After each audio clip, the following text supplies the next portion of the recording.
ओम ह्रीं श्रीं क्लीं ऐं अरहं वं मं हं शं तं पं वं वं मं मम हम हम शं शं तं तं पं पं झं झं झीं झीं छीं छीं द्रां द्रां द्रीं द्रीं द्रावय द्रावय नमो हते भगवते श्रीमते ओम ह्रीं क्रोम अभिषेक कारकश्य पापम खंडय खंडय जय जय दह दह पचे पचे पाचे पाचे ओम नमो ह्रं झं झीं छीं हं सं जं वं ह्रा या सा छां छीं छूं छें छैं छौं छं छा छ्वीं ह्रां ह्रीं ह्रूं ह्रैं ह्रैं ह्रौं ह्रं ह्रा द्रां द्रीं द्रावय द्रावय नमो हते भगवते श्रीमते ठा ठा श्रेष्ठी श्री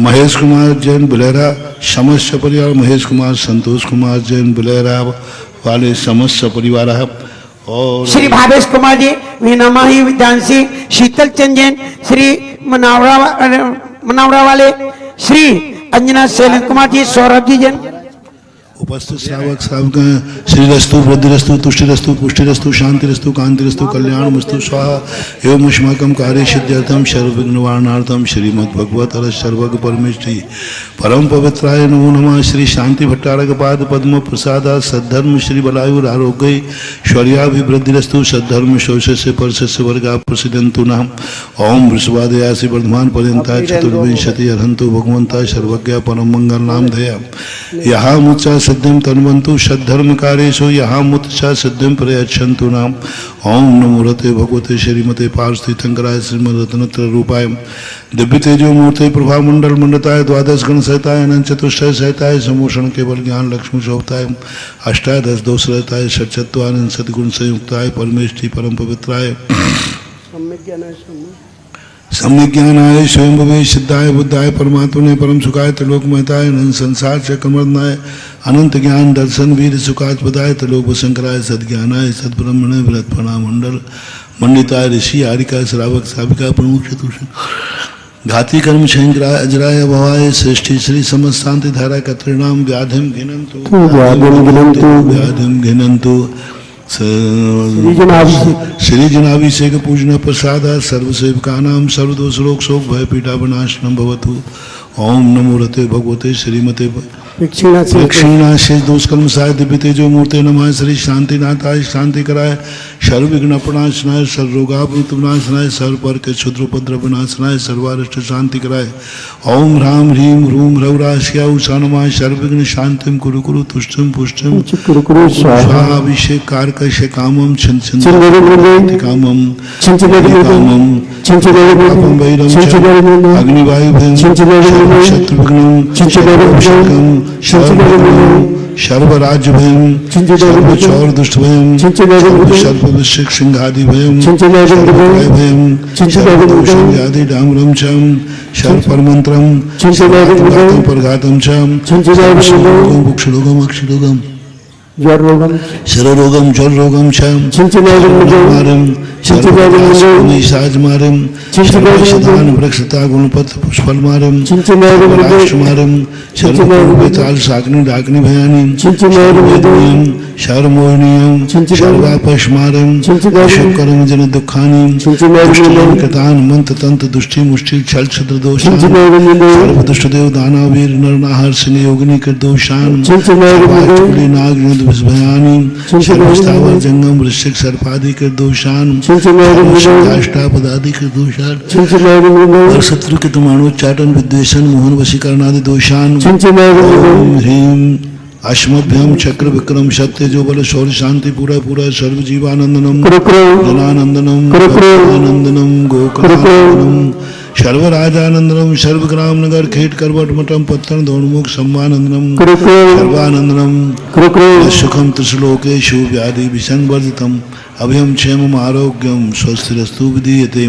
श्री शांतिरस्तु तथास्तु तथास्तु आरोग्यमस्तु तथास्तु तथास्तु तथास्तु कल्याणमस्तु सुखमस्तु तथास्तु तथास्तु तथास्तु धनानि सदा सन्तु तथास्तु सद्धर्म श्री बलायुर आरोग्य ऐश्वर्याभिवृद्धिरस्तु तथास्तु सद्धर्म श्री बलायुर आरोग्य ऐश्वर्याभिवृद्धिरस्तु ओम ह्रीं श्रीं क्लीं ऐं नमस्या उषानाथ विद्यायै नमो नमः ओम शब शांतिं कुरु कुरु स्वाहा ओम ह्रीं श्रीं क्लीं ऐं नमस्या उषानाथ विद्यायै नमो नमः ओम शब शांतिं कुरु कुरु स्वाहा आयुर्वल्ली विलासम सकल सुखफलैर्द्रागयत्वा सुनल्पम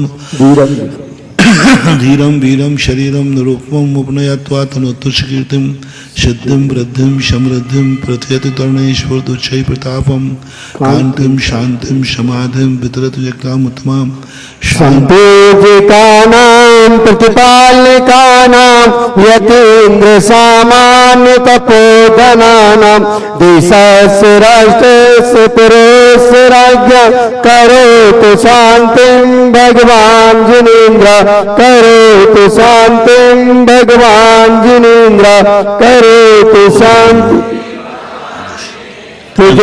टाइम हो गया चलिए ओम ह्रीं अष्टाध्यायी मध्ये छत्रत्रयं स्थापयामि ओम ह्रीं अष्टाध्यायी मध्ये क्षवरद्वयं स्थापयामि ओम ह्रीं वृषभादि वीरांतेभ्यो अर्घ्यं अर्पयामि पुष्पांजलि क्षिपेत् देखिए आप लोग अपने पूज्यवर के पाद प्रक्षालन की बोली कौन सौभाग्यशाली होगा जो आज पूज्यवर के पाद प्रक्षालन करने का सौभाग्य प्राप्त करेंगे।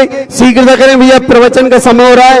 आपको दिव्य आज वैष्णव का मंगल दिवस भगवान श्री नेमिनाथ जी का निर्माण कल्याणक इस पावन संदर्भ में आज शनिवार की प्रतिशेला पूज्य जगत पूज्य गुरुवर के श्री चरणों का पात्र शीघ्रता के साथ बोलिए पाद प्रक्षालन करने का सौभाग्य। भैया इसकी आवाज प्रोफेसर भैया जल्दी करें, टाइम नहीं है।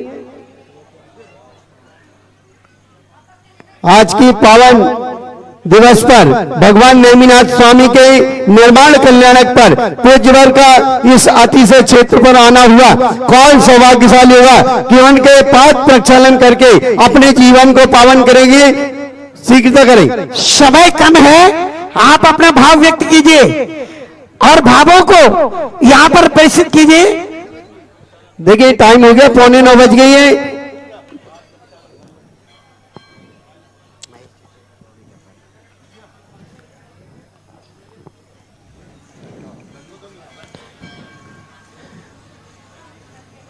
इतना विचार करेंगे 11,111 सट भैया, 11,111 रुपया,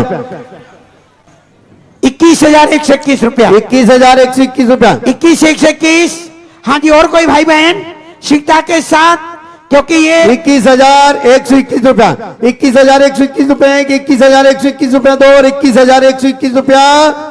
जल्दी करो, टाइम हो रहा, तुम टाइम का कितना 25,500 51,551 रुपया, 51,551 रुपया एक, 51,551 रुपया दो और 61,661 रुपया, 61,661 रुपया, 61,661 एक, 61,661 दो और 61,661 एक दो एक दो एक दो। भैया और कोई सौभाग्यशाली पावनशाली अभी अपना नाम दे दें शीघ्रता से पूज्यवर के पाद प्रक्षालन करने का। 61,761 रुपया, 61,661, 1 लाख करो भैया, 1,01,101 रुपया, 1,01,101 रुपया एक, 1,01,101 रुपया दो और 1,01,101 रुपया एक दो एक दो। और कोई सौभाग्यशाली पावनशाली पुण्यशाली ये बोली मैं छोड़ रहा हूं। 1,11,111 रुपया, 1,11,111 रुपया एक, 1,11,111 रुपया दो और 1,11,111 रुपया। भैया गिरी सिग्नल समय का 1,11,111 रुपया एक, 1,11,111 रुपया दो और 1,11,111 रुपया तीन। ये सौभाग्य प्राप्त किया श्रेष्ठी श्री प्रदीप कुमार जी साहब। प्रदीप भैया पड़ा वालों ने, पप्पू भैया प्रदीप भैया पड़ा, वो आए और आकर के पूज्यवर के पाद प्रक्षालन करने का सौभाग्य प्राप्त करें। चलिए, एक पंच दो काज, एक टिकट में 2-2 लाभ। शास्त्र भेंट भी करें आप और पाद प्रक्षालन पहुंचे भैया, आगे पहुंचे सब परिवार जल्दी जाओ, पहुंच गई पाद। और कौन सौभाग्यशाली है आज पूज्यवर के दिव्य देशना के पहल पहुंच गए। हाँ,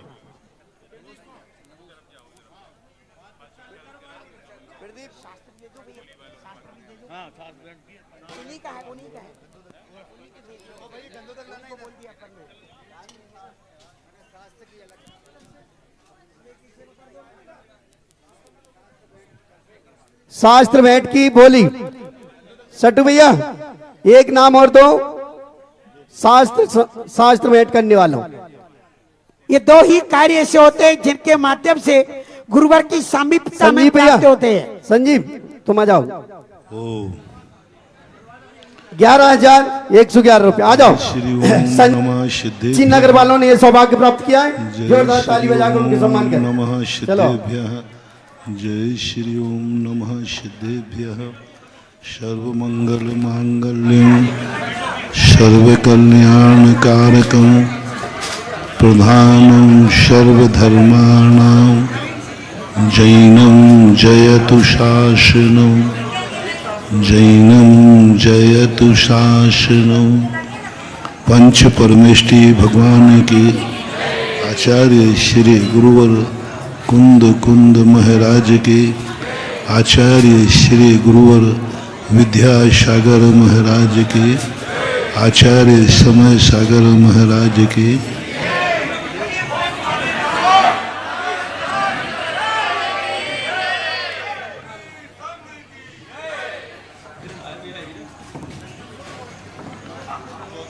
प्रसंग चल रहा है कि हमारे जीवन को कौन संभाले जिसके पास धर्म नहीं है। जिसके पास धर्म है उसे संभालने की जरूरत नहीं है, धर्म स्वयं उसको संभाल लेगा। वो कितना ही विपरीत परिस्थितियों में हो, कितना भी निकृष्ट परिस्थितियों में हो, धर्म उसे पूज्य और महान बना देता है। शास्त्रों में वर्णन आता है रत्नकरण सावकाचार में कि धर्म जिसकी आत्मा में प्रकट हो जाता है वो चांडाल को भी महान बना देता है।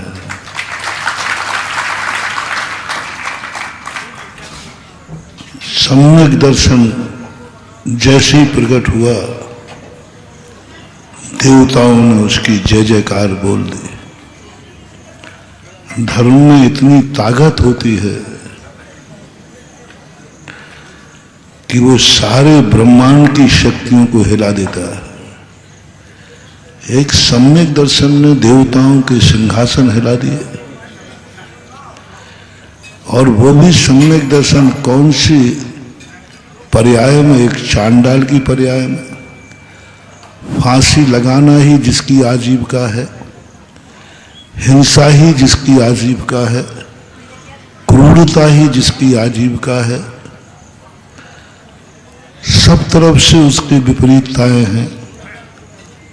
परिवार से, समाज से, कर्मों से, सब तरफ से उसकी हीनता बैठी हुई है। कहीं से भी तो नहीं दिख रहा है कुछ। परिवार और कुल परंपरा को देखते हैं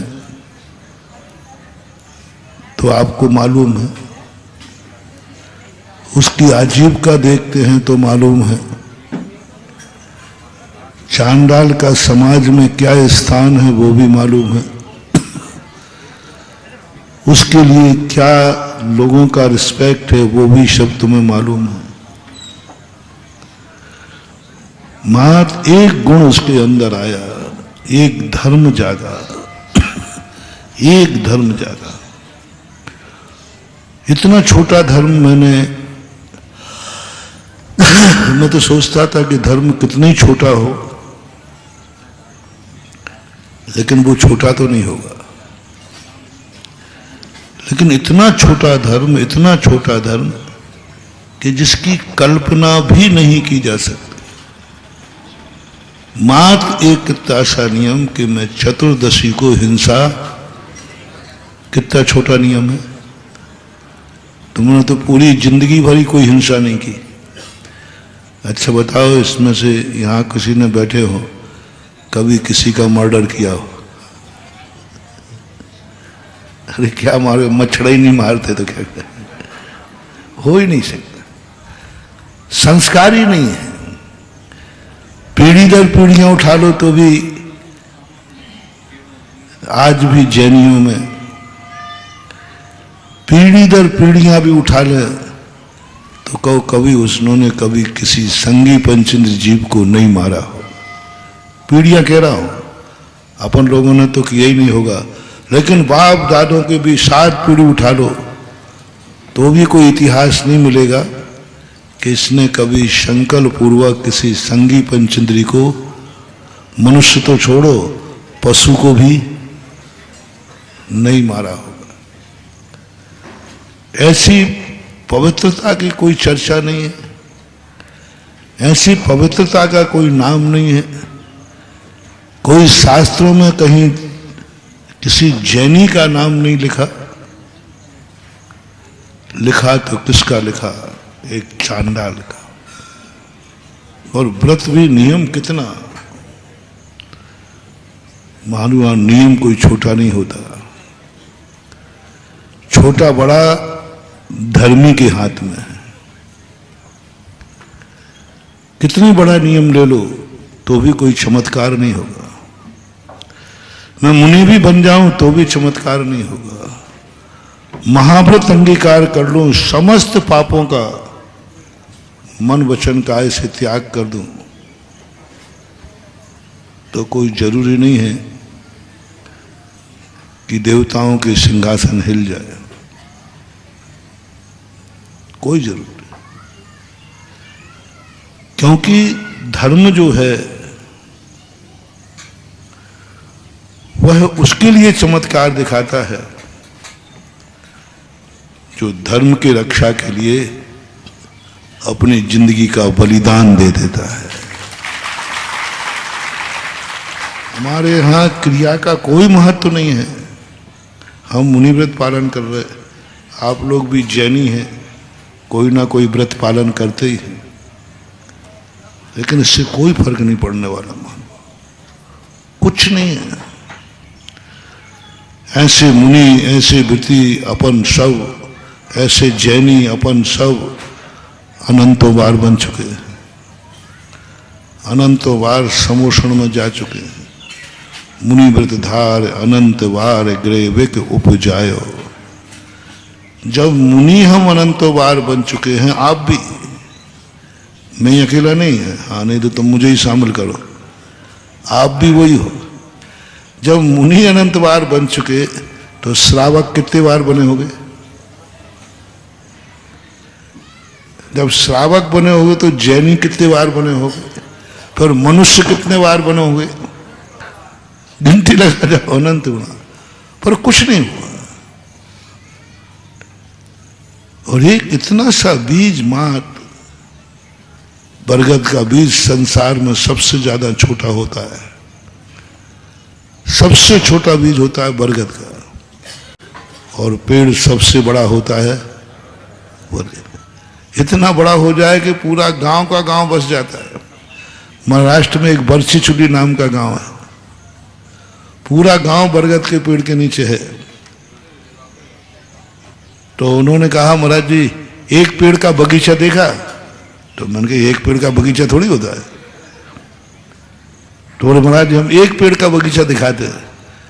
जाके देखा तो एक ही पेड़ था, लेकिन वो इतने हजारों बरगद के पेड़, वो जड़ें निकलती है ना, वो जड़ें फिर बन गए तना, ऐसा बगीचा था।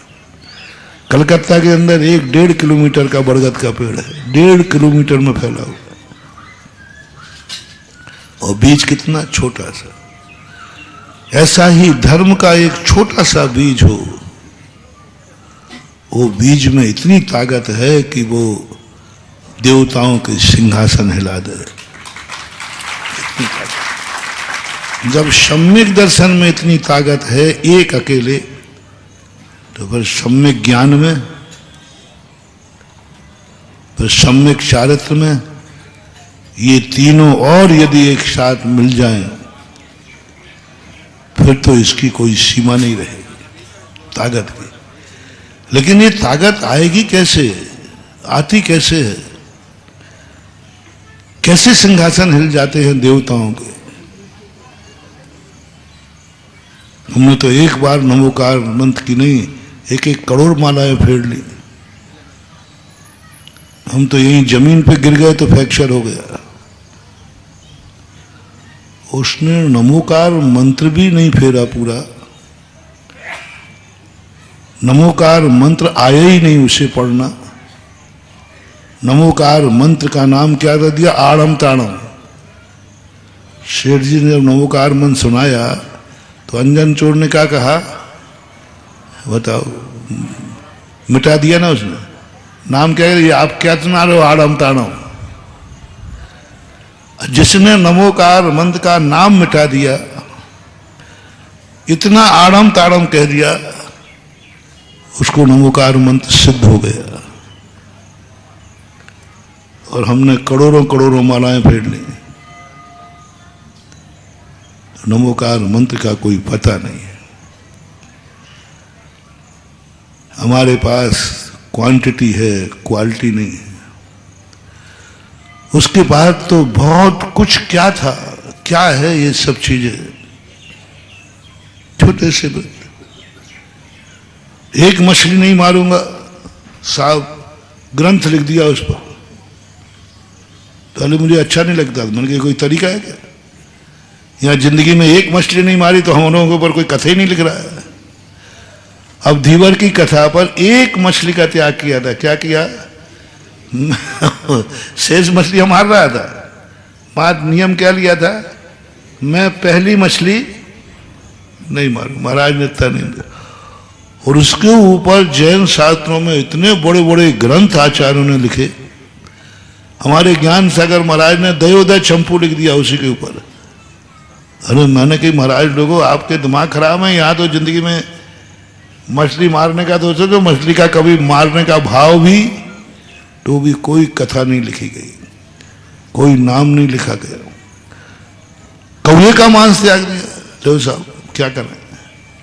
अब यहाँ कौन व्यक्ति भैया मांस खाता है कोई? क्या जिंदगी में नहीं खाए, पीढ़ी दर पीढ़ी में नहीं खाए, तो भी कहीं नाम नहीं है तुम्हारा। और उसके ऊपर ग्रंथ पर ग्रंथ लिखे और आचार्य ने उनका नाम लिखकर अपने आप को धन्य माना। किसका नाम? कौवे का मांस नहीं खाएंगे। क्या बात! ये सब बातें पढ़कर के कुछ मन में विकल्प आता है कि धर्म जो हम समझ रहे हैं शायद हम कहीं चूक रहे हैं। हम धर्म को बनिया का धन समझते हैं। हम व्रतों को गिनते हैं। हमने कितने उपवास कर लिए, हमने कितनी मालाएं फेर ली, हमने कितने तप कर लिए, मैंने कितने केशलंच कर लिए, मैंने कितने उपवास कर लिए, मैंने पूजाएं कितनी कर ली। मैं सब चीजें गिनते हैं। मैं ये नहीं खाता हूं, मेरा ये त्याग है, मेरा ये त्याग है। मुनीम बन रहे हैं, हिसाब रख रहे हैं हमने कितना धर्म किया। लेकिन किया तो तुमने है, लेकिन खोदा पहाड़ और निकली चुईया मिल क्या रहा है तो बताओ।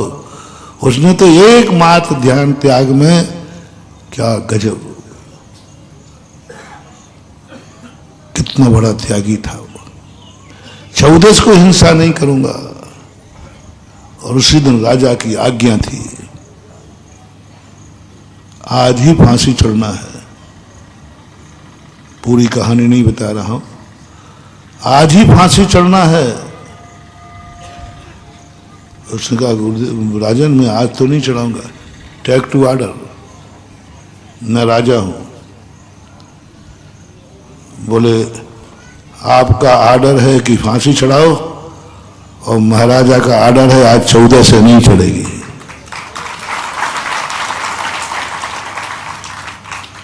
होते हैं कभी कभी कुछ आज्ञाएं होती हैं जो राजा की भी टाल दी जाती हैं, लेकिन राजा की आज्ञा टालने का अर्थ है देश निकाला या मृत्यु दंड। ये भी कानून है।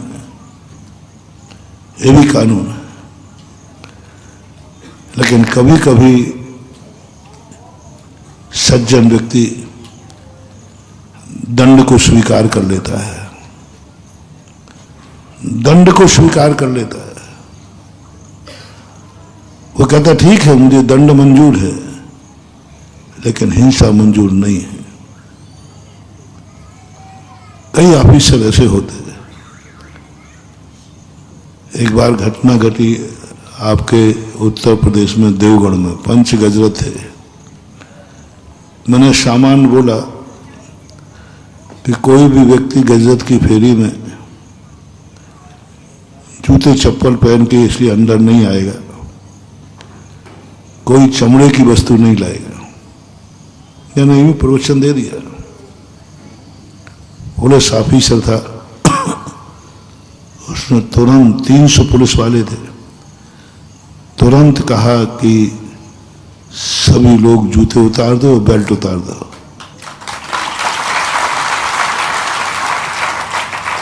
उसी दिन मुख्यमंत्री को आना था, कल्याण सिंह मुख्यमंत्री थे, उसी दिन का कार्यक्रम था। कलेक्टर थे गुप्ता जी, वो आके बोले महाराज जी, उसने एसपी ने कहा तुम क्या कर रहे हो, आज आईजी आएंगे, डीआईजी सारे ऑफिसर आएंगे, मुख्यमंत्री आ रहे, और आज तुम्हारी ड्रेस क्या होगी, जूते नहीं, बेल्ट नहीं, बेल्ट तो लगाओ। बोले साहब बेल्ट तो नहीं लगेगा। बोले कानून की वर्दी है, कानून के सामने धर्म नहीं चलता है। तो उन्होंने कहा साहब आज तो धर्म चलेगा। कलेक्टर एसपी को पकड़ के मुझे लाए, मेरे पास लाए, बोले महाराज इनको समझाओ, इनकी नौकरी का सवाल है। पूरी कोतवाली, पूरा थाना सस्पेंड होगा, क्योंकि आज मुख्यमंत्री कारण सारे बड़े बड़े ऑफिसर आ रहे हैं और ये कह रहे हैं कि इससे कार्य नहीं होगा। तो मैंने कहा कि सिद्धू उसके एसपी का नाम था। मैंने कहा भाई मैंने पुलिस वालों को नहीं दिया था ये आदेश, मैंने तो अपने। तो वो कहते महाराज जी आप बीतरागी होकर मेरी नौकरी के राग में आ गए। उसने क्या जवाब दिया, आपको मेरे बाल बच्चों पर राग आ गया। आपने बोलते समय ये नहीं कहा था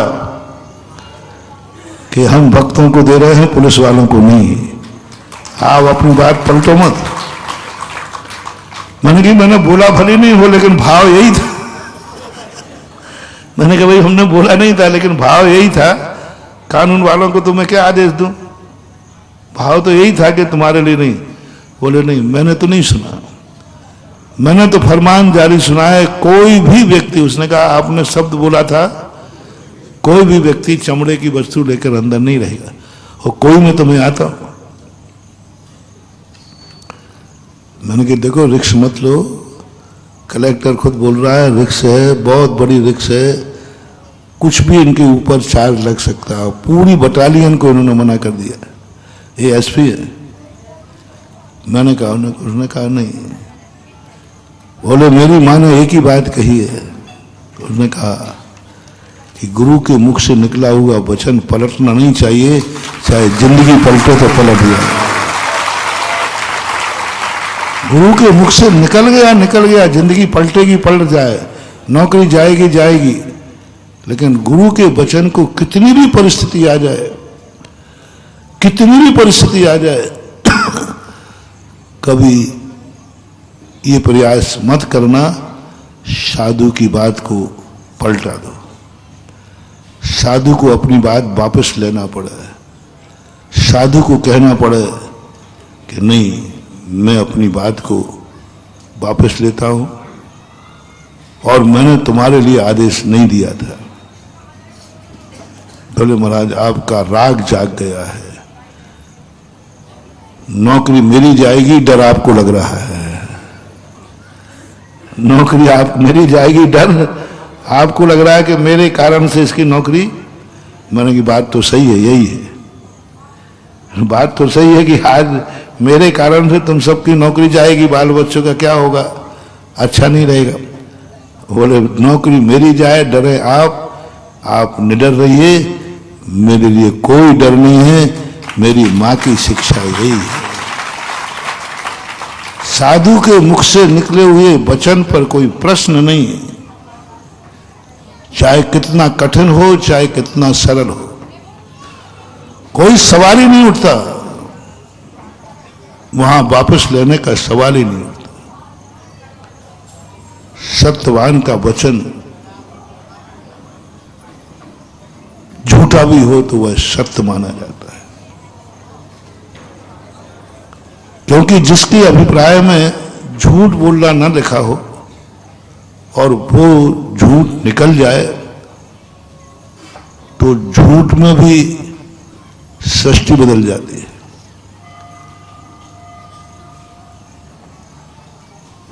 अभी 200-300 साल पहले की घटना है, लगभग 18वीं शताब्दी की। जयपुर नरेश ने व्यक्ति से, दीवान जी बैठे हुए थे, बहुत अच्छे दीवान जी थे, अष्टमी चौदस का व्रत करते थे। राजा ने पूछा, दीवान जी आज कौन सी तिथि है? तो एकदम कल उन्होंने चतुर्दशी की थी, तो बोले राजन आज पूनम है। आज कौन सी तिथि है? पूनम है। एकदम हक्के बक्के रह गए, सारे जितने बैठे थे, जितने साल में ठहाका लग गया, और भी लोग बैठे थे, ब्राह्मण आदि सब बैठे थे।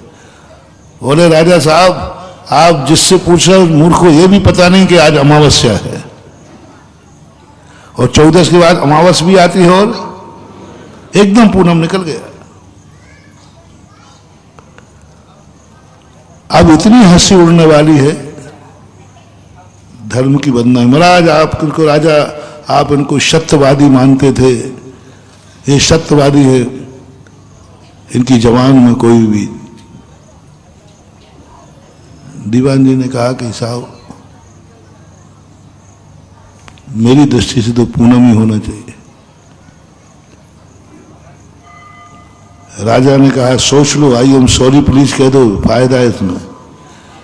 बोले मैंने कभी झूठ बोला नहीं है, और मैंने अंदर चेतना से बोला था कि आज पूनम है। तो सबने कहा कि साहब शाम होगी देख लेना। वहां पर बड़ी चौपड़ के यहां सभा लगी, उस स्थान को मैं देख के आया। पूरी सभा लगी कि देखते हैं शाम को चंद्रमा निकलता है या नहीं। अमावस को निकलेगा नहीं और पूनम को निकले बिना रहेगा। और यदि दीवान जी झूठ निकला तो जीभ काट दी जाएगी तुम्हारी। दीवान जी ने एक ही बात कहा कि प्रभु मैंने कभी झूठ बोला नहीं, और मेरे झूठ निकलने का भाव नहीं, लेकिन आज सत्य धर्म की रक्षा का सवाल है। आज मेरा सवाल नहीं, आज जैन धर्म का सवाल है, क्योंकि राजा का एक ही विश्वास था, और पहले महानुभाव जैनियों की कभी गवाही नहीं होती थी अदालत में। राजा के सामने ये इतिहास है, बहुत सारे इतिहास। जैनी से स्वयं पूछा जाता था तुम्हें बोल दो ये अपराध किया है कि नहीं। उसने कह दिया कोई गवाही नहीं, क्योंकि राजा जानता था जैनी मर सकता है लेकिन झूठ नहीं बोल सकता। मर जाएगा ठीक, फांसी मिलेगी, क्या गवाही होती नहीं थी, नियम था, कानून था, जैनी की कोई गवाही करने की जरूरत नहीं, बस उसी से पूछ लो कि आप बोल दीजिए सही क्या है। जैनी बोलता नहीं था, गवाही चाहिए ही नहीं थी।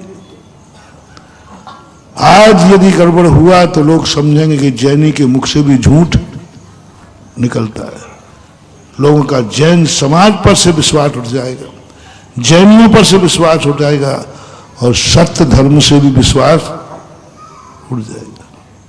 और मैंने कभी बोला नहीं, अनाया। सारे लोग देख बैठे, राजा भी बैठा, राज का सिंहासन लगा। और जैसे जैसे शाम होती गई, वहाँ एक गलता की पहाड़ी कहलाती है, मैं उस स्थान को देखने गया था।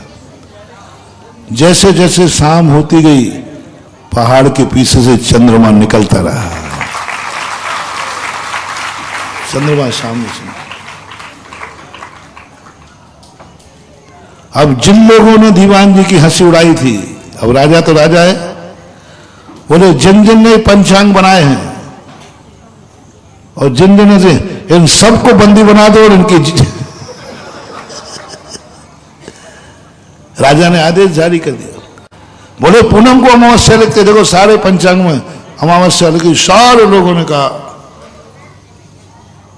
अब जब ये कथन सुनते ही जैन कितना महान होता है, कांप गया।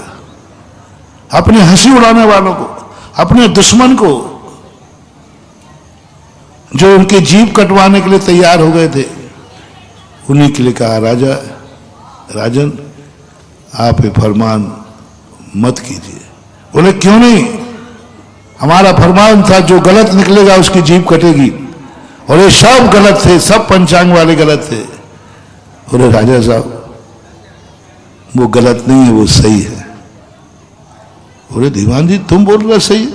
बोले हाँ राजा साहब सब सही है, पंचांग गलत नहीं है। तो पंचांग में तो अमावस्या लिखी है, सामने चंद्रमा। बोले सामने जो चंद्रमा दिख रहा है ना, ये सत्य धर्म दिख रहा है, और पंचांग में लिखा है सत्य। सत्य में और सत्य धर्म में अंतर है।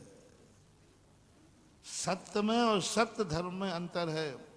जैन दर्शन में सत्य की कोई कीमत नहीं है, सत्य धर्म की कीमत है। क्षमा की कोई कीमत नहीं है, क्षमा धर्म की कीमत। इसलिए उत्तम क्षमा धर्म लगाया।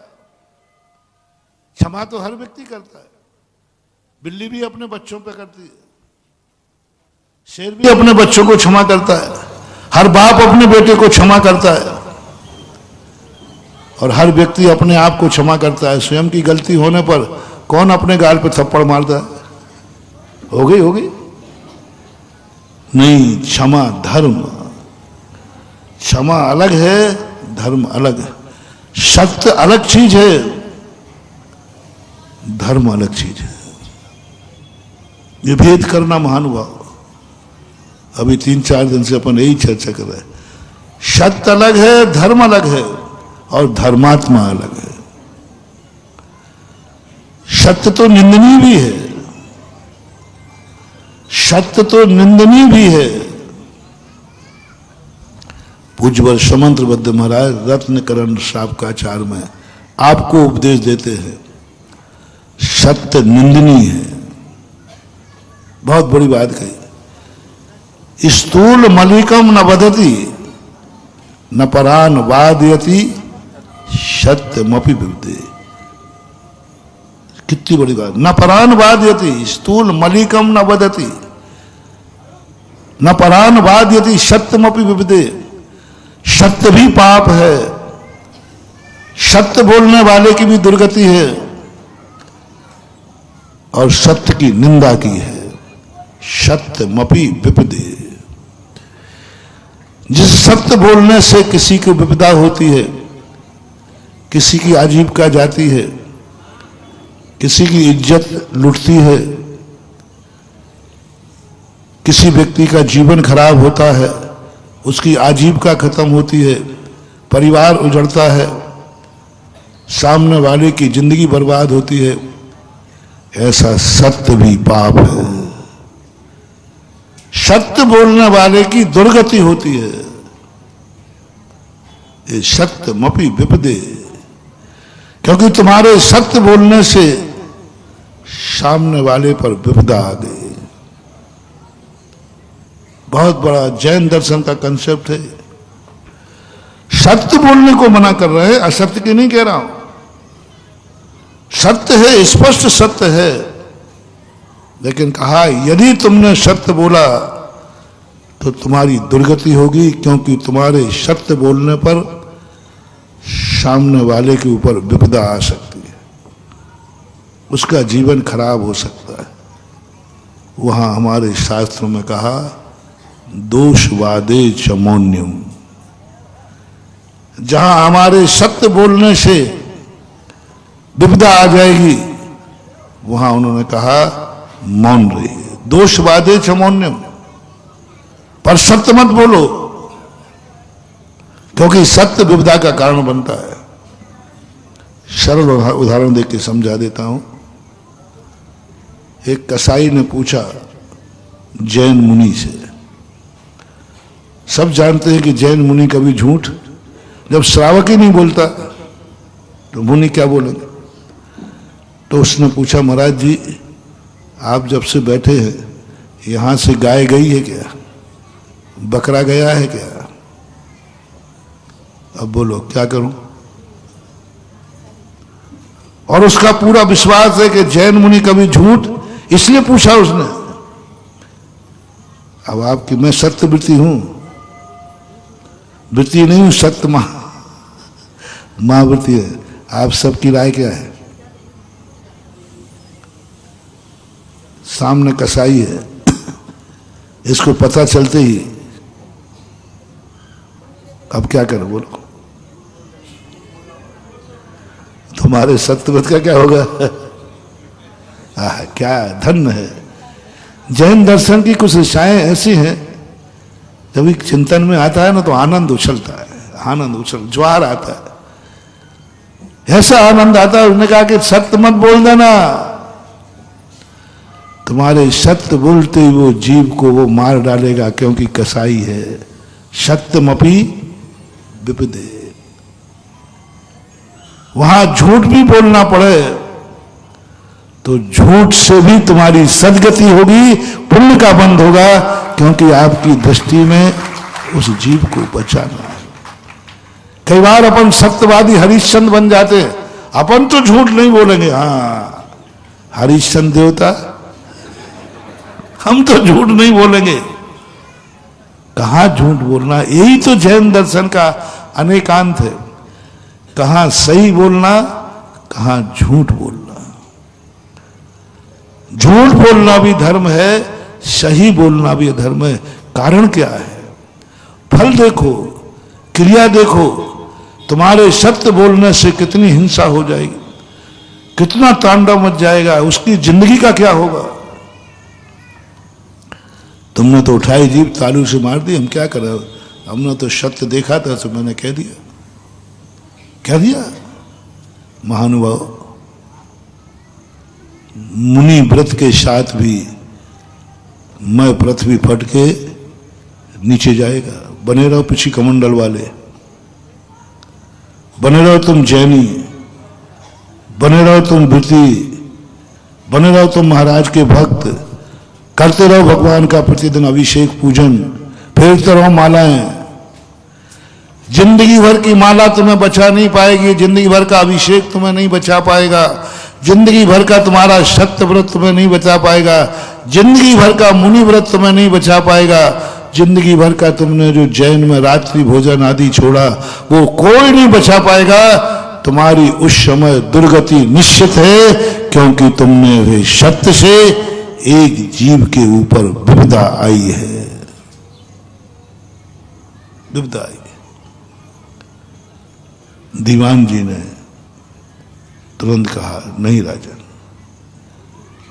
पंचांग सत्य है और सामने जो दिख रहा है ये सत्य धर्म है। धर्म में समझना, सत्य धर्म भी झूठ में है, सत्य झूठ में नहीं है। सत्य तो सत्य होता है, लेकिन सत्य धर्म झूठ में भी है। बहुत बारीक बात समझना, मानो सत्य तो सत्य ही होता है, सत्य कभी झूठ में मिल ही नहीं सकता। लेकिन सत्य धर्म, झूठ में भी सत्य धर्म है, धर्म है। इसलिए मैं सत्य को और धर्म को अलग कर रहा हूं। सत्य धर्म, सत्य तो यही है कि अमावस्या है तो है, उसको कौन नकार सकता। लेकिन सत्य धर्म कहता है कि नहीं, पूनम भी है। सत्य से देखो, झूठ में पूनम भी है और देख लीजिए सामने चंद्रमा है। राजा चकित हो गया कि दीवान जी क्या बोल रहे हैं, अमावस्या और पूर्णिमा में 15 दिन का अंतर है और 2 तिथियां कभी एक नहीं हो सकती। 13-14 इकट्ठी हो जाए, 14 पूनम इकट्ठी हो जाए, लेकिन अमावस और पूनम तो कभी एक हो ही नहीं सकती। तब दीवान जी ने कहा, राजन मेरी जिंदगी में मैंने कभी असत्य बोलने का भाव नहीं किया, लेकिन आज असत्य निकला,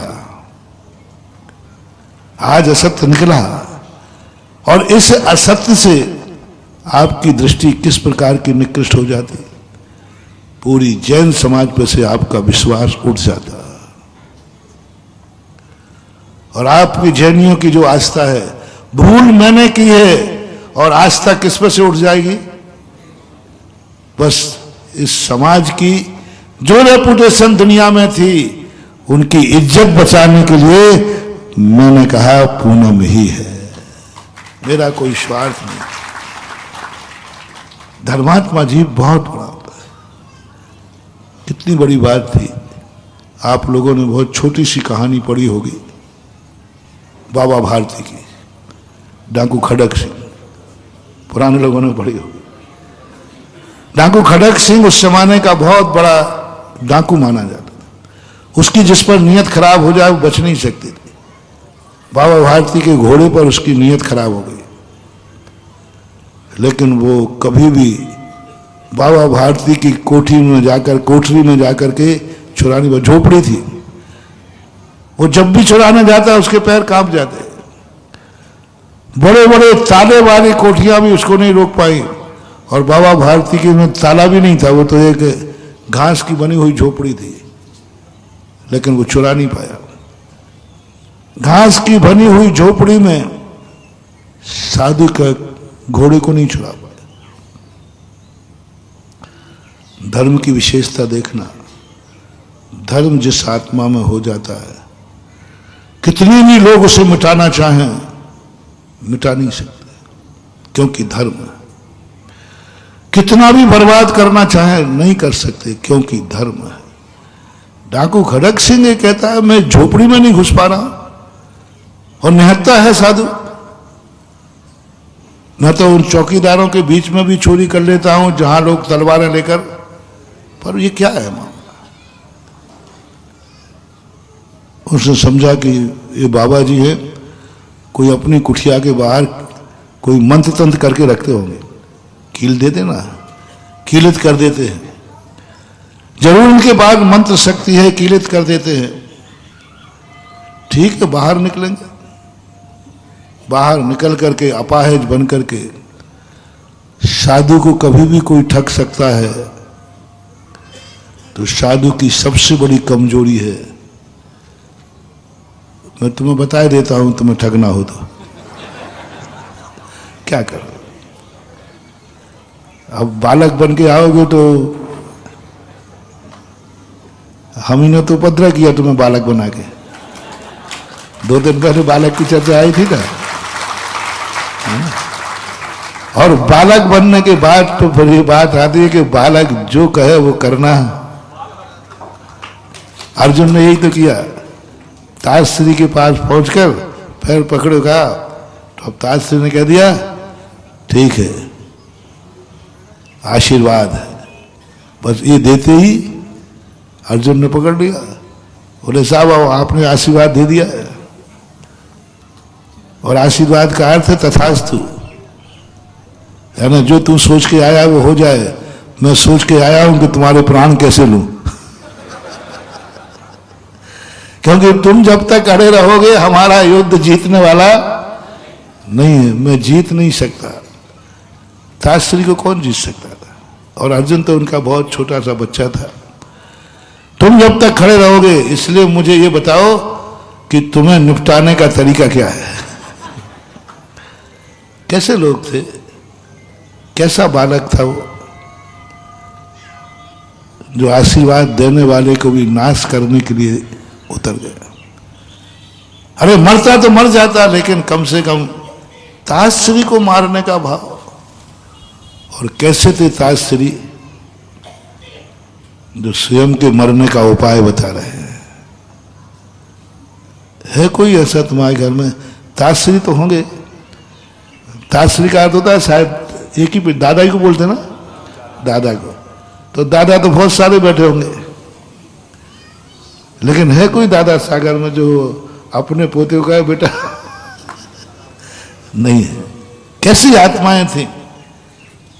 ताश्री ने खुद बता दिया, बेटा जब मैं आशीर्वाद दे चुका हूं तो जा शिखंडी को आगे कर लेना, मेरे तीर शिखंडी पे चलेंगे नहीं और तू मुझे धराशायी कर देना,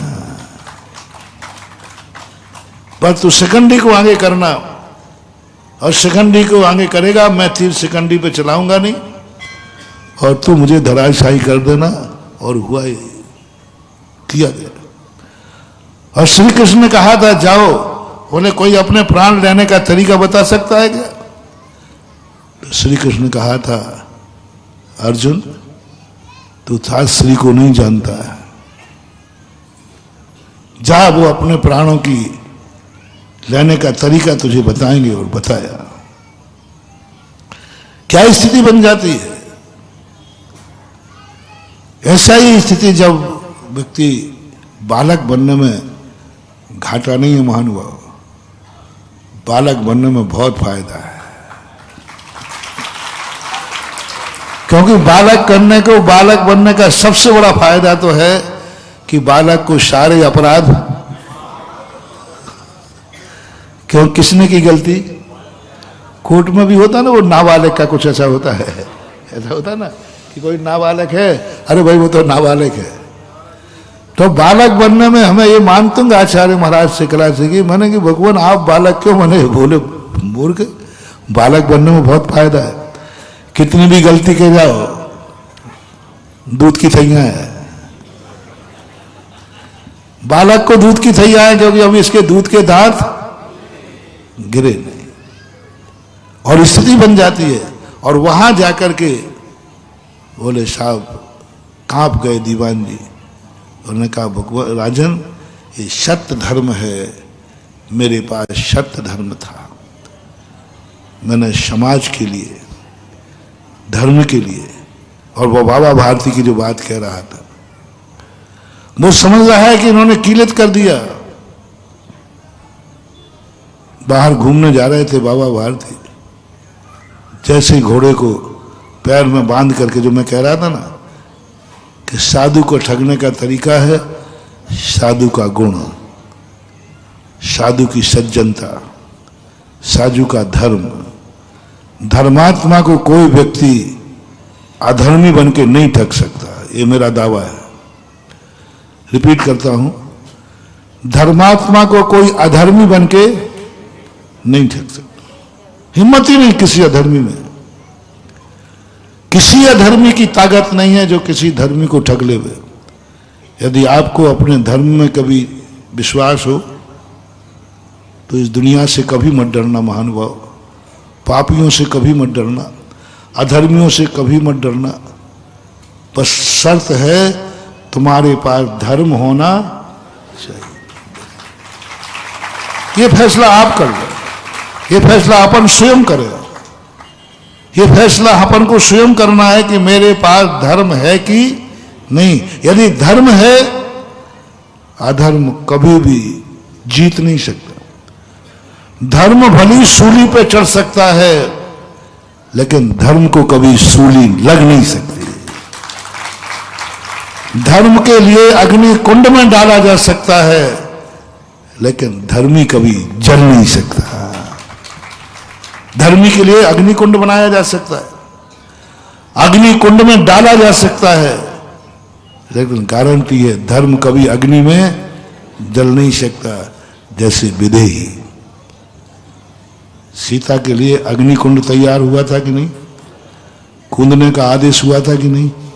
कूदी कि नहीं? लेकिन धर्म था।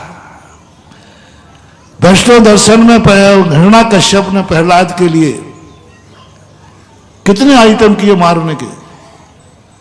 अंत में कह रहा हिरण्याकश्यप की जो बहन थी होलिका, उसको एक वरदान था कि उसे अग्नि जला नहीं सकती, एक वरदान था कि अग्नि में वो कभी जलेगी नहीं। तो बहन से कहा, बहन ये प्रहलाद तुझे बहुत चाहता है, इसको किसी प्रकार लेकर के तू अग्नि में बैठ जा, तो तेरे साथ बैठ जाएगा। होलिका ने भाई की बात मान करके बैठ गई ध्यान में, बेटे को लेकर बैठ गई।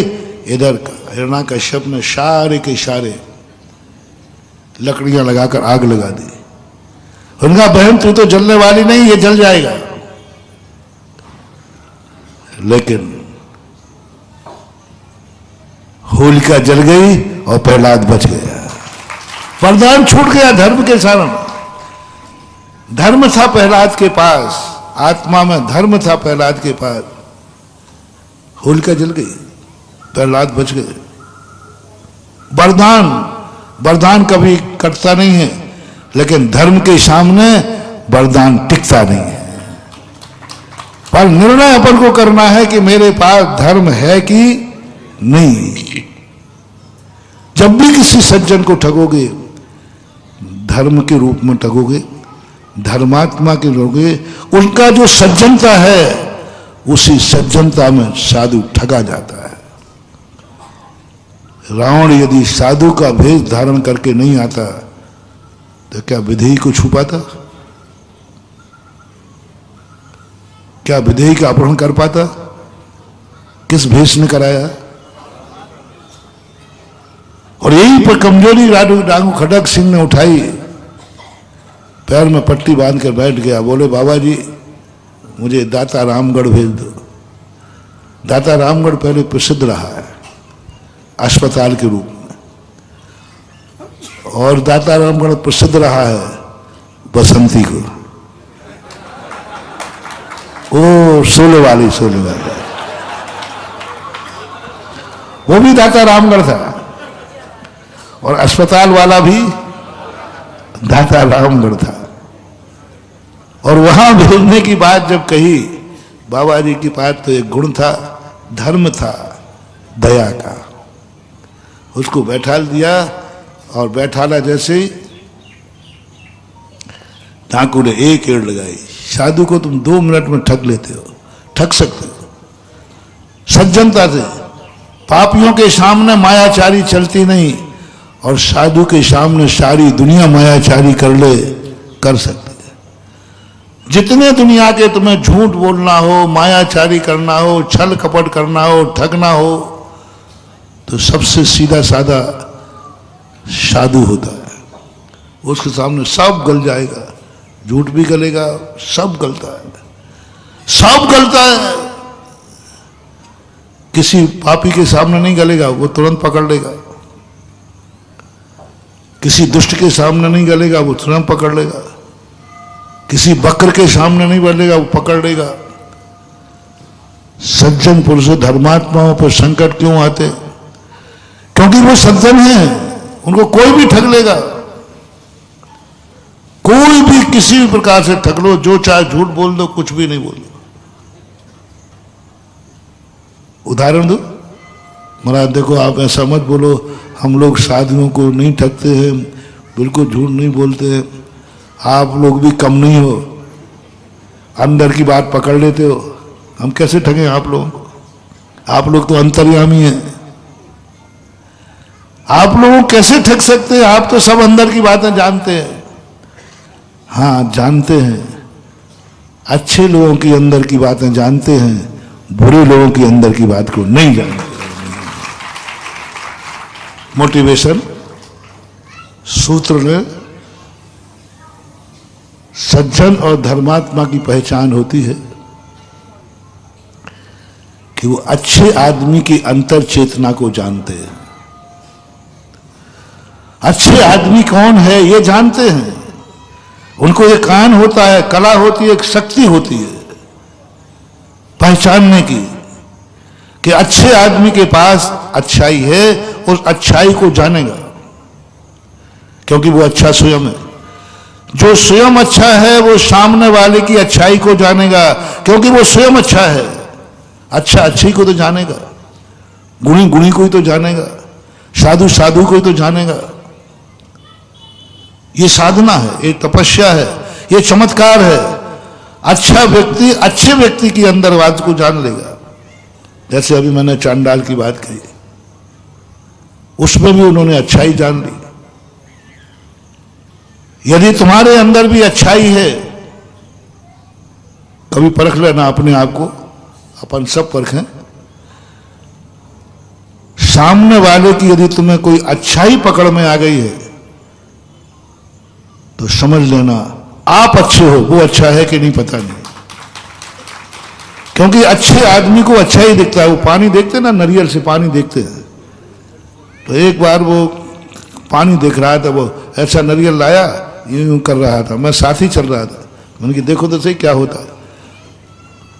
तो नारियल जहां पानी था तो वो ऐसा रखा था, वो यूं हो गया। तो मैंने कहा भाई इसमें क्या मंत्र तंत्र है? तो मैंने कहा महाराज जी पानी पानी को खींचता है। मैंने कहा सूखा नारियल बोले सूखा काम नहीं करेगा, पानी वाला नारियल ही काम करता है, क्योंकि नारियल के अंदर पानी है, जमीन के अंदर पानी है, पानी पानी को खींचता है। इसलिए नारियल आ रहा था वो सीधा हो गया। मेरे सामने पूरा नारियल एकदम स्टैंड हो गया, खड़ा हो गया। बोले कैसे? बोले महाराज खुदवा के देख लीजिए, यहां पानी, और यदि धीरे धीरे खड़ा हो रहा है तो पानी कम निकलेगा, थोड़ा सा खड़ा होकर के गिर गया है तो पानी कम निकलेगा, थोड़ा सा निकलेगा, और तेजी के साथ यदि खड़ा हुआ है तो पानी इतना निकलेगा कि आप संभाल नहीं पाओगे। और उसने जो कंसेप्ट दिया, मैंने कारण क्या है, कोई मंत्र जानते हो आप? बोले कुछ नहीं, पानी पानी को, इसके अंदर पानी है और बहुत ऊपर पानी है, तभी इस नारियल के अंदर पानी को वो खींच रहा है। और खोदा गया, 3 इंच पानी निकला। 2.5-3 इंच क्या होता है, बहुत पानी मानते मात्र नारियल से। इसलिए अच्छा व्यक्ति अच्छाई को खींचता है। तुम्हें यदि किसी में भी अच्छाई दिख रही हो, किसी में भी, तो तुम अच्छे आदमी हो, तुम अच्छे आदमी हो। देखा कहां रहा हूं? यदि किसी में तुम्हें कोई अच्छाई दिख रही है, समझ लेना वो अच्छाई तुम्हारे अंदर है, और नहीं है तो बहुत जल्दी प्रकट होने वाली है, क्योंकि तुम्हें अच्छाई दिख गई है, तुम्हें अच्छाई दिख गई है। सम्यक दृष्टि को भगवान में भगवान दिखता है, शैतान में शैतान नहीं दिखता। मोटिवेशन, एक सम्यक दृष्टि जीव की विशेषता होती है, वो मूर्ति में भगवान को देख लेता है। लेकिन शैतान को शैतान व्यक्ति में शैतानियत नहीं देख पाता, वो ठगा जाता है। शैतान ने ठग लिया। बोले बाबा जी आपने जब भगवान में व्यक्ति में भगवान देख लिया, पाषाण में भगवान देख लिया, और आप इस शैतान में शैतानियत नहीं देख पाए। बोले ये मुझे तो शैतानियत दिखी नहीं, मुझे तो भगवान दिखता है। समझ लेना ये व्यक्ति बहुत जल्दी भगवान बनने वाला है, क्योंकि इसके आने की अंदर की भगवत्ता बता रही है, इसने भगवान को पहचान लिया। पानी पानी को खींच रहा है, भगवान के अंदर की चेतना उसके अंदर के भगवान को खींच रही है। वो भगवान को पहचान गया, वो साधु को पहचान गया, वो अच्छाई को पहचान गया। अब आप किस तरफ से अच्छे हैं, अपन सब एक मोटिवेशन लेते हैं आज के प्रवचन का। आपको दुनिया में किसी के पास कोई अच्छाई दिखी, XYZ, कोई भी अच्छाई दिख रही हो, फैसला ये करना है वह अच्छाई जो तुम्हें दूसरों में दिख रही है, तुम्हारे अंदर अच्छाई है या बहुत जल्दी वो अच्छाई प्रकट होने वाली है, इसको नोट कर लेना। क्योंकि तुम्हें दूसरे में दिख गई है। दूसरे में अच्छाई उसी को दिखती है जिसके अंदर खुद अच्छाई होती है या होने की योग्यता होती है। पाषाण में भगवान उसी को दिखेगा जो भगवान बनने वाला है, बाकी सब कह देंगे तो पाषाण है, क्या बुद्धू बना रहे हो। साधु में साधुता उसी को दिखेगी जो बहुत जल्दी साधु बनने वाला है। और तुम्हारे अंदर ये तो हुआ गुण। अब पथ देखना, क्या कभी तुम्हारे अंदर तुम्हें किसी में बुराई दिख रही है? क्या किसी में बुराई दिख रही है? तुम्हें किसी ने बताया नहीं, किसी ने तुमने देखा नहीं और तुम्हें महसूस हो रहा है कि इसके अंदर बुराई है, समझ लेना तुम्हारे अंदर वो बुराई है और नहीं होगी तो बहुत जल्दी वो बुराई तुम्हारे में प्रकट होने वाली है। क्योंकि पानी, बोलते जाओ, पानी बुराई बुराई को खींचता है, अच्छाई अच्छाई को खींचती है। डाकू डाकू से आकर्षित होता है, साधु साधु से आकर्षित होता है। डाकू को यदि डाकू मिल जाए तो बहुत खुश होता है और साधु को साधु मिल जाए तो बहुत खुश होता है। डाकुओं को साधु मिल जाए तो वो खुश नहीं होता, डाकू को यदि साधु मिल जाए तो वो घबराता है, बहुत घबराता है। उसको अंधेरा अच्छा लगता है, उजेला नहीं। एक डाकू किसी के यहां चोरी करने गया, तो चोरी करने अंधेरे में जा रहा है, बहुत जोर से ठोकर लगी और वो चीख पड़ा, अरे बहुत जोर से ठोकर लगी। तो उसका छोटा डाकू था, वो नया ही नया था, और उसने कहा सर लाइट जला दूं? उसने एक झापड़ और मरवाएगा। नहीं साहब तुम मर रहे थे इसलिए कह रहा हूं मैं, आपने खुद कहा ना मर गए रे, चोट लगी। अब बोलो, चोट का दर्द हो रहा है लेकिन प्रकाश को पसंद नहीं कर रहा है। चोट का दर्द हो रहा है, ठोकर लग रही, ये भी कह रहा बहुत अंधेरा है, कुछ भी नहीं दिख रहा है, लेकिन जब लाइट जलाने की बात कही तो इसका नाम है डाकू। ओहो, थोड़ा चिंतन पे जाओ।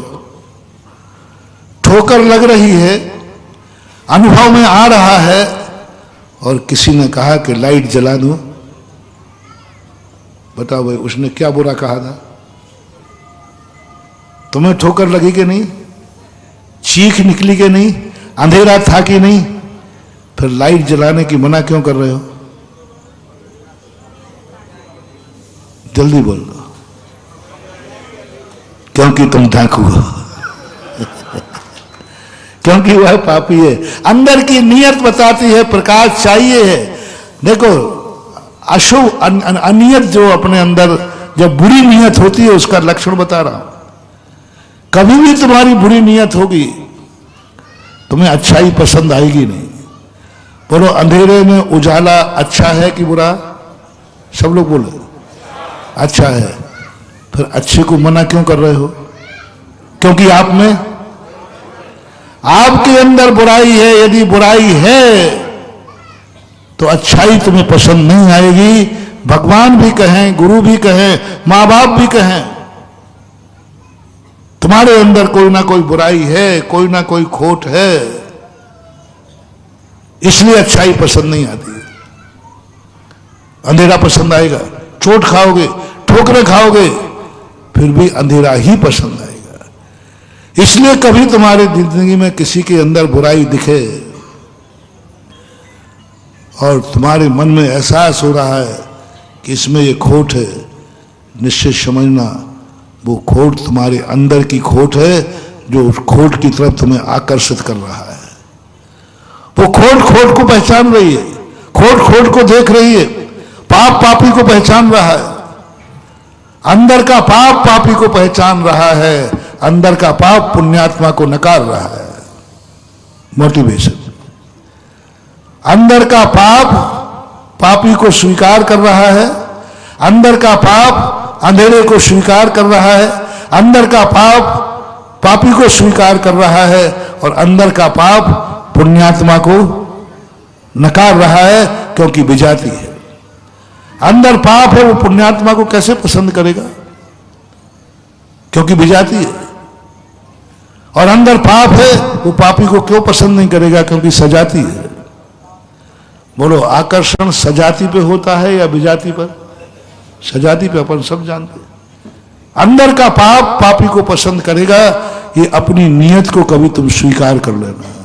कभी होमवर्क दे रहा हूं, थोड़ा चिंतन करना। हमारे अंदर का पाप पापी को पसंद करेगा। पापी तुम्हें पसंद आ रहा है, पापी की संगति पसंद आ रही है, पापी का मिलना अच्छा लग रहा है, पापी से बोलना अच्छा लग रहा है। ये सब कौन करा रहा है? बोलो। अंदर बैठा हुआ पाप। पुण्यात्मा से हमें बोलने का मन नहीं हो रहा है, पुण्यात्मा की संगति करने का मन नहीं हो रहा है, पुण्यात्मा हमें अच्छा नहीं लग रहा है। कौन कर रहा है? अंदर का पाप, क्योंकि ये विजाती है और वो सजाती है। और जब तुम्हें अच्छे व्यक्ति से बोलने का भाव हो, अच्छे व्यक्ति की संगति करने का भाव, और तुम्हें दिख रहा हो, मुझे लग रहा है बहुत अच्छा आदमी है, बहुत धर्मात्मा आदमी है, 2 मिनट इससे बोल लूं। किस लिए बोलने का मन हुआ तुम्हारा? आपकी तरफ से। अभी वो कैसा है, पापी है, दुष्ट है, कैसा है, आप उससे मत जाइए। आपको मैं अंतर्यामी बना रहा हूं। कैसे होता है धर्मात्मा अंतर्यामी, वो कैसा है हमें इससे कोई मतलब नहीं। आपको इसको देख करके कैसा लगा? अपन सब ज्योतिषी बन रहे हैं 1 मिनट को। बहुत बड़ा मनोविज्ञान है, डॉक्टर फ्राइडे ने इसके ऊपर बहुत बड़ा शोध किया है, बहुत बड़ा साइकोलॉजिस्ट हुआ है। उसने कहा है कि तुम्हें सामने वाले को देखकर तुम्हें कैसा लग रहा है, ये व्यक्ति अच्छा है, वो कैसा भी हो, ये व्यक्ति बहुत गुणवान है, मन कर रहा है इससे 2 बातें, वो कैसा भी है, जो जो तुमने उसमें देखने का भाव किया है वे गुण तुम्हारे अंदर जरूर हैं, अन्यथा वो तुम्हें दिख ही नहीं सकता। अब देखना, उसको तो वो कैसा है वो जाने, उसका काम जाने, उसके देखने से वो तो बन गया दर्पण। भले हम दर्पण को देख रहे हैं लेकिन दिख तो चेहरे रहा है ना। देख किसको रहे हैं, लेकिन दिख क्या रहा है? बस हम देख रहे हैं दुर्गुणी को, पापी को, लेकिन मेरी दृष्टि में उसमें गुण दिख रहा है। बस समझ लेना वो गुण तुम्हारे अंदर है, वो गुण तुम्हारे अंदर है, अन्यथा तुम्हें गुण दिख नहीं सकता था। इसलिए आज के 2 मोटिवेशन अपन लेते हैं। एक, हमें कभी यदि किसी के अंदर पाप दिख रहा है और हमें पापी की संगति अच्छी लग रही है, समझ लेना तुम्हारा पाप पापी की संगति की तरफ ले जाएगा। वो अंधेरे को पसंद करेगा, ठोकर लगेगी लग जाए, बर्बाद होगा हो जाऊं, मिट जाओगे मिट जाऊंगा, नरकों में पड़ेगा चला जाऊंगा। कई लोग कसाई आती ना तो कहता शायद भली मैं मरूं तो मर जाऊं, नरकों में जाऊं तो, अरे भाई 8वें नरक में जाना पड़ेगा, बोले 16वें में चले जाएंगे। कोई नहीं बोल रहा महानुभाव, उसके अंदर की कसाय, उसके अंदर का पाप बोल रहा है। और धर्मात्मा हो जाए तो, धर्मात्मा व्यक्ति कहता है नहीं नहीं, मुझे तो कोई विकल्प नहीं है, मैं तो अच्छा ही देख रहा हूं। और इसका सबसे बढ़िया उदाहरण बनो तो, हमने कहा था ना तुम लोग शादियों को खूब ठगते हो, फिर भी मैं क्या करूं? नहीं महाराज नहीं ठगते, देखो आप जबरदस्ती आप आरोप लगा रहे हो। हम लोग तो बहुत सीधे साधे हैं, सागर के लोग हैं, हम लोग तो श्रावक हैं, आपके सामने बालक हैं। यही तो आफत है, यही तो आफत है। बालक को ना तो तुम कुछ कर सकते हो ना कर सकते हो। कोई कहेगा वो तो एक बार करे, मैं क्या करूं, मैं तो बालक था। स्त्री और बालक ये दोनों बहुत बदमाश होते हैं। आप खुद एक बात आप शेयर करना, एक मैं करूंगा। आप स्त्रियों के उस पर, आप स्त्री की बात नहीं मानोगे तो वो झगड़ा करेगी, तुम मेरी बात क्यों नहीं मानते हो, मुझे तो तुम बुद्धू समझते हो, तुम्हारी जिंदगी में कोई कीमत है ही नहीं। थोड़ा मैं तो फैंसी ड्रेस कर रहा हूं, तुम ओरिजिनल चल रहा है।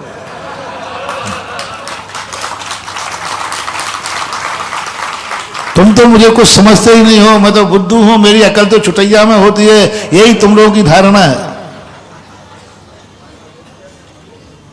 और तुमने मान ली और बाद में तुम फंस गए तो तुम कहना अपनी स्त्री से, तूने तो कहा था, तो कहते मुझे क्या मालूम कि तुम स्त्रियों की बातों में आ जाते हो।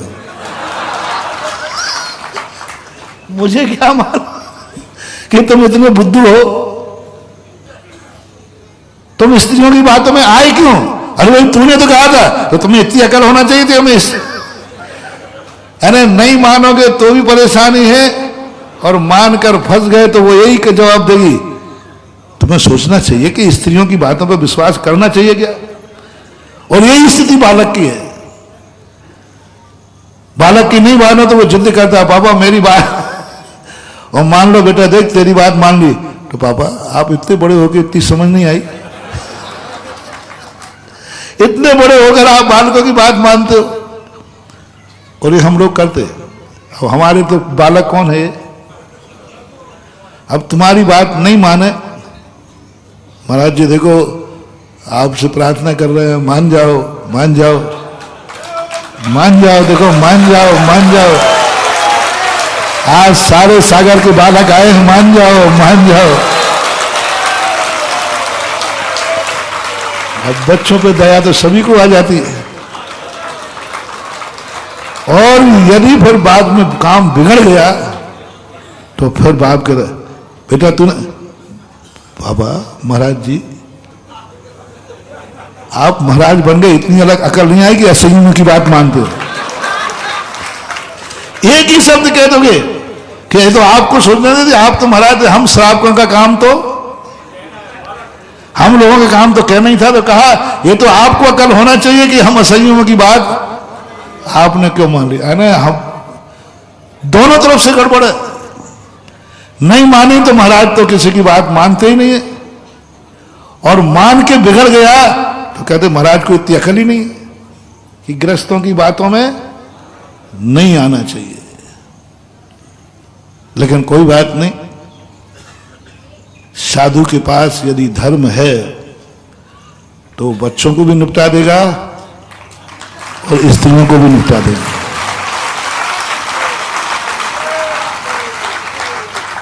स्त्री की बात मान भी लेगा और एक भी बात को नहीं मानेगा,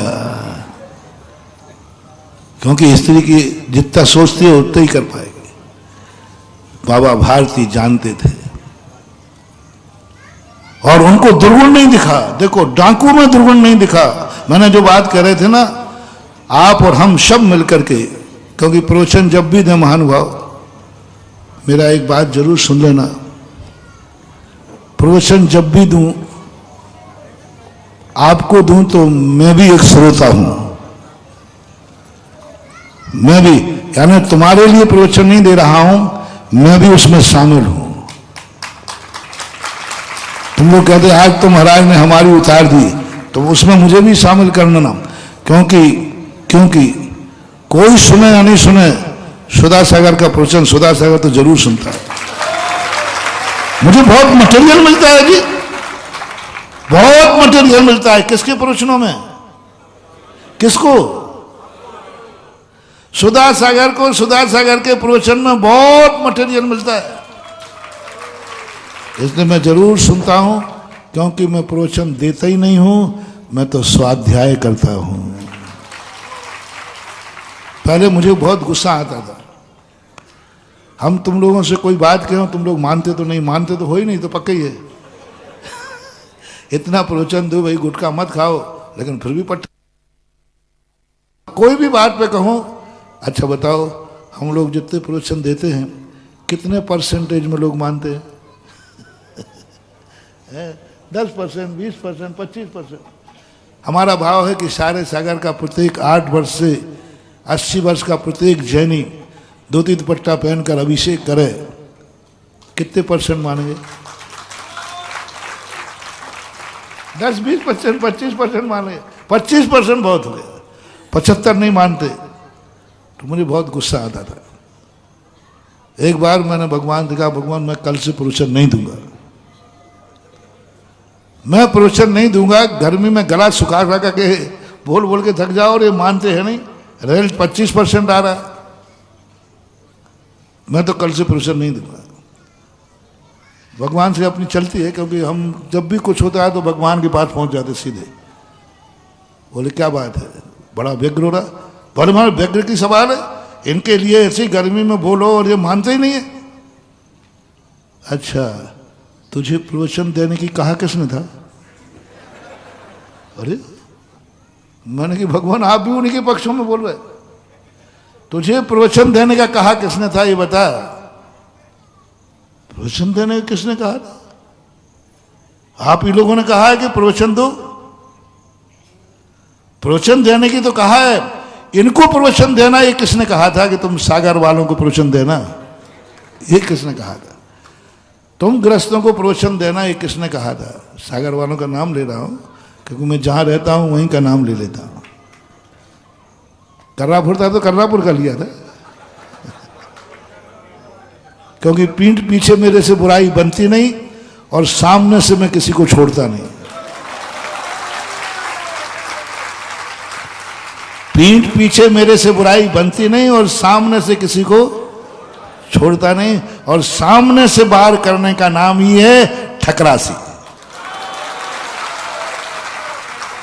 सामने से बाहर करने का नाम है, शेर कभी पीछे से बाहर नहीं करता, शेर हमेशा दहाड़ करके सामने से बाहर करता।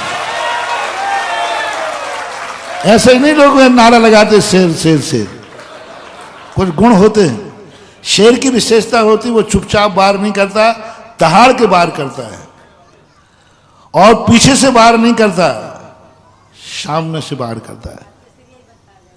तो इसलिए मेरे नेचर में यही है कि दूसरे गांव की बुराई नहीं करूंगा, सुनाऊंगा दूसरे गांव को लेकिन निपटाऊंगा जिस गांव के लोग बैठे हैं अपन सब वही है। क्यों दिया तुमने इनको प्रवचन? अभी तक तू इनको प्रवचन दे रहा था? बोले हाँ, इनको सुधारने को प्रवचन देता। बोले यही तेरी भूल है, प्रायश्चित कर। अरे मैंने कि मैं आया था शिकायत करने, FIR लिखाने आया, और जिसकी FIR जिसने लिखाई उसी को और क्यों आप कर रहे? बोले शास्त्र पढ़े हैं कि नहीं? मैंने कि पढ़े तो हैं। तत्वासूत पढ़ा कि नहीं? बोले जी। उसमें कहाँ लिखा कि इनको प्रवचन देना? मैंने कि लिखा है स्वाध्याय के 5 भेद, वाचना, प्रक्षना, आमनाय और धर्म उपदेश। धर्म तो धर्मनोद बेटा स्वाध्याय में लिखा है, तू प्रवचन इनको क्यों दे रहा है? तू तो प्रवचन की गद्दी पे बैठ के अपना स्वाध्याय कर, ये सुने नहीं सुने, तूने तो सुना है कि नहीं? अरे मैंने तुरंत कहा धन्य है जैन दर्शन, प्रवचन तुम्हें दे रहा हूं। और पूज्यवर उमा स्वामी महाराज कहते हैं सुनना तुझे है। जैसे दर्पण में देख रहा हूं लेकिन दिख क्या रहा है, ऐसे ही प्रवचन इनको देख के दे रहे हो लेकिन सुनना स्वयं को है। उपदेश स्वाध्याय है, और स्वाध्याय किसके लिए किया जाता भैया? अपने के लिए, पर के लिए। तो अब तुम मानो या नहीं मानो, तुम जानो तुम्हारा। उस दिन के बाद तो मैं अपना स्वाध्याय करता हूं, तुम मानो या नहीं मानो, भाड़ में जाओ, लेना देना क्या, अपना तो स्वाध्याय हो रहा है, अपना तो स्वाध्याय हो रहा है।